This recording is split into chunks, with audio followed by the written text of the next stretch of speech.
Item ಯಾವುದೇ ಇರಲಿ try ಮಾಡಿ ಆಚಿ ಚಿಕನ್ ಮಸಾಲಾ. ಇದು ಸಂಗತಿ, ಏನಾದರೂ ಒಂದು ಆಲ್ಟರ್ನೇಟಿವ್ ವ್ಯವಸ್ಥೆ ಮಾಡಿಕೊಳ್ಳಲೇಬೇಕು. ಕೃಷ್ಣರಾಜು ಹೇಳಿದಂಥ ಮಾತು ಸತ್ಯ. ನೀವು ಏನು ಈಗ ಶಿಪ್ ಬರುತ್ತೆ ಅಂತಂದ್ರೂ ಕೂಡ ಒಂದು 7 ರಿಂದ 14 ದಿವಸ ಬೇಕು, ಬೇಕೇ ಬೇಕು. ದಿಢೀರ್ನೇ LPG ತಯಾರಿಸೋಕ್ಕಾಗಲ್ಲ. ಪ್ರೋಸೆಸ್ಸಲ್ಲಿ ಇದು ಕೂಡ ಒಂದಾಗುತ್ತೆ. ಚೈನೀಸ್ ಅಡುಗೆ ಸಂಪೂರ್ಣ ಕ್ಲೋಸ್ ಆಗಿದೆ. ನಾನು ಹೇಳ್ತಾ ಇದ್ದೆ, ಇನ್ನು ಉತ್ತರ ಭಾರತ ಶೈಲಿಯ ಊಟಕ್ಕೂ ಕೂಡ ಬ್ರೇಕ್ ಹಾಕಲಾಗಿದೆ. ನಾವು ತೋರಿಸ್ತಾ ಇದ್ವಿ, ನಾನ್ ವೆಜ್ ಹೋಟ್ಲ್ಗಳಲ್ಲೂ ಕೂಡ ಈ ವಿಪರೀತ ಪ್ರಮಾಣದಲ್ಲಿ ಕರಿ ಮಾಡದೆ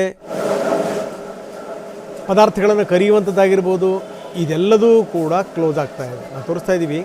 ಈಗ ಎಲೆಕ್ಟ್ರಿಕ್ ಸ್ಟವ್ಗಳ ಕಡೆಗೆ ಗಮನ ಕೊಡ್ತಾ ಇದ್ದಾರೆ. ಬೇಕಾದ ಮಾಡಲೇಬೇಕು, ಇಲ್ಲ ಅಂತಂದ್ರೆ ಆಗಲ್ಲ. ನೋಡಿ, ಏನಾದರೂ ನೀವು ಈ ಅಗತ್ಯ ಅನ್ನುವಂಥದ್ದು ಇದೆಯಲ್ಲ, ಅದು ಅನ್ವೇಷಣೆಗೆ ದಾರಿ ಮಾಡಿಕೊಡುತ್ತೆ. ಅಗತ್ಯ ಅನ್ನುವಂಥದ್ದು ನೀವು ಒಂದೇ ಸರಿಗೆ ನೀವು ಇಲ್ಲ ಸಿಲಿಂಡ್ರ್ ಇಲ್ಲ ಅಂತ ನೀವು ಹೇಳ್ತಾ ಕೂತ್ಕೊಂಡ್ಬಿಟ್ರೆ ಗತಿ ಏನು? ಅದಕ್ಕೆ ಈಗ ಹೋಟೆಲ್ ಮಾಲೀಕರುಗಳು ಬೇರೆ ಬೇರೆ ಮಾರ್ಗವನ್ನು ಹಿಡಿದಿದ್ದಾರೆ. ಇಂಡಕ್ಷನ್ ಸ್ಟವ್ಗೆ ಹೋಗಿದ್ದಾರೆ.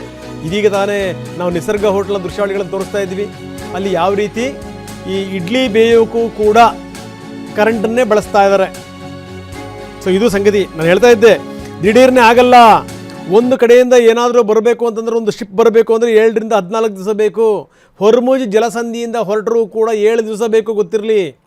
ಆಫ್ರಿಕಾ ಸುತ್ತಾಡ್ಕೊಂಬರ್ಬೇಕು ಅಂತ ಅನ್ನೋದಾದ್ರೆ 14 ದಿವಸ ಬೇಕು ಶಿಪ್ ಬರೋಕ್ಕೆ.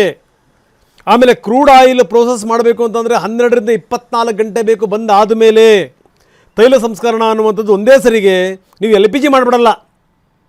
ಮೊದಲು ಪ್ರೋಸೆಸ್ ಶುರುವಾಗುತ್ತಲ್ಲ, ಗ್ಯಾಸೋಲಿನ್, ನಾವೇನು LPG ಅಂತೀವಲ್ಲ, ಅದು ಬರುತ್ತೆ. ಅದಾದಮೇಲೆ ಪೆಟ್ರೋಲು, ಅದಾದಮೇಲೆ ಡೀಸೆಲ್ಲು, ಅದಾದಮೇಲೆ ಕೆರೋಸಿನ್ನು, ಅದಾದಮೇಲೆ ಲ್ಯೂಬ್ ಆಯಿಲ್ಲು, ಅದಾದಮೇಲೆ ಟಾರು, ಆಸ್ಫಾಲ್ಟ್ ಅಂತೀವಲ್ಲ ನಾವು, ಅದು. ಹೀಗೆ ಹಂತವಾಗಿ ಆಗಬೇಕು.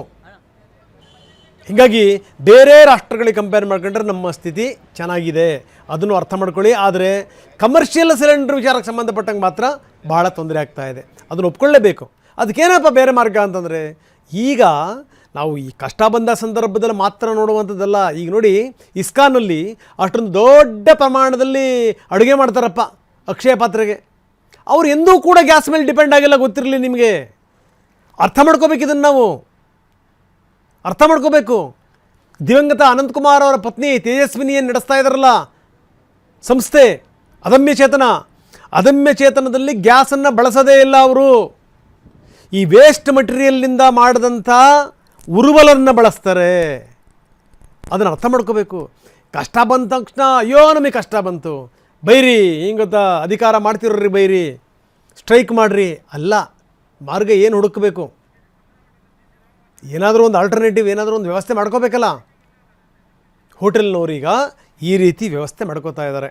ಇಸ್ಕಾನ್ ಯಾವ ರೀತಿ ಮಾದರಿಯಾಗಿತ್ತು, ಅದಮ್ಯ ಚೇತನ ಯಾವ ರೀತಿ ಮಾದರಿಯಾಗಿದೆ, ಅದನ್ನು ಈಗ ಹೋಟೆಲ್ನವರು ಕೂಡ ಬಳಸ್ಕೋತಾರೆ. ಮುಂದೊಂದಲ್ಲ ಒಂದು ದಿವಸ ಹೋಟೆಲ್ನವರು ಒಂದು ಆಲ್ಟರ್ನೇಟಿವ್ ವ್ಯವಸ್ಥೆ ಮಾಡ್ಕೊಂಡ್ರು ಕೂಡ ಅಚ್ಚರಿ ಇಲ್ಲ.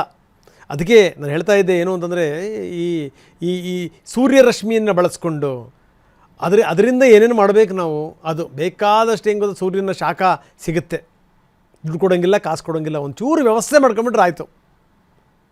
ಅದರಿಂದ ಏನೇನು ವ್ಯವಸ್ಥೆ ಮಾಡಬೇಕು.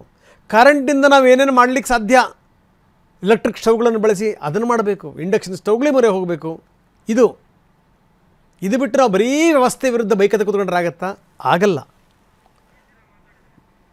ಬನ್ನಿ, ಹೋಟೆಲ್ ಉದ್ಯಮಿಗಳ ಸಂಘದ PC ರಾವ್ ಮಾತಾಡಿದ್ದಾರೆ, ಏನು ಹೇಳ್ತಾರೆ ನೋಡೋಣ. ಬೆಂಗಳೂರಿನಲ್ಲಿ ಹೋಟೆಲ್ಗಳು ಬಂದ್ ಆಗುತ್ತದೆ ಅನ್ನುವಂಥ ಒಂದು ಪ್ರಚಾರ ಬರ್ತಾ ಇತ್ತು. ನಾನು ಈ ಸಂದರ್ಭದಲ್ಲಿ ಹೇಳ್ತಾ ಇದ್ದೇನೆ, ಬೆಂಗಳೂರಿನಲ್ಲಿ ಯಾವುದೇ ಹೋಟೆಲ್ಗಳು ಇನ್ನು ಮುಂದೆ ಬಂದ್ ಆಗುವುದಿಲ್ಲ. ಬಂದಾಗಿರುವಂಥ ಹೋಟೆಲ್ಗಳನ್ನು ಮಾತನಾಡಿ ಆದಷ್ಟು ಬೇಗ ಓಪನ್ ಮಾಡಲಿಕ್ಕೆ ನಾವು ಪ್ರಯತ್ನಗಳನ್ನು ಮಾಡ್ತೇವೆ ಸಂಘದ ಪರವಾಗಿ. ಖಂಡಿತ ಸಮಸ್ಯೆ ಇದೆ, ಒಂದರ ಮೇಲೆ ಒಂದು ಸಮಸ್ಯೆಗಳಿದೆ. ಸಮಸ್ಯೆಯನ್ನು ಸುಧಾರಿಸಿಕೊಂಡು ಹೋಗುವಂಥ ಶಕ್ತಿ ಕೂಡ ನಮಗೆ ಹೋಟೆಲ್ ಉದ್ಯಮರಿಗೆ ಇದೆ ಅನ್ನುವಂಥ ನಂಬಿಕೆಯಲ್ಲಿ ನಾನು ನಮ್ಮ ಹೋಟೆಲ್ ಮಾಲೀಕರಲ್ಲಿ ಈಗಾಗಲೇ ಮಾತನಾಡಿದ್ದೇನೆ. ಯಾರು ಕೂಡ ಹೋಟೆಲನ್ನು ಬಾಗಿಲು ಹಾಕಬಾರ್ದು. ಮುಚ್ಚಿದರೆ ಮಾಲೀಕರಿಗೆ ಫಸ್ಟ್ ಇಶ್ಯೂ, ಪ್ರಥಮ ತೊಂದರೆ ಬರುವುದು ಮಾಲೀಕರಿಗೆ. ಎರಡನೇ ತೊಂದರೆ ನಮ್ಮನ್ನೇ ನಂಬಿಕೊಂಡಿರುವ ಕಾರ್ಮಿಕರಿಗೆ. ಅದೆಲ್ಲಕ್ಕಿಂತಲೂ ಹೆಚ್ಚಿಗೆ ತೊಂದರೆ ನಮ್ಮ ನೆಚ್ಚಿನ ಗ್ರಾಹಕರಿಗೆ.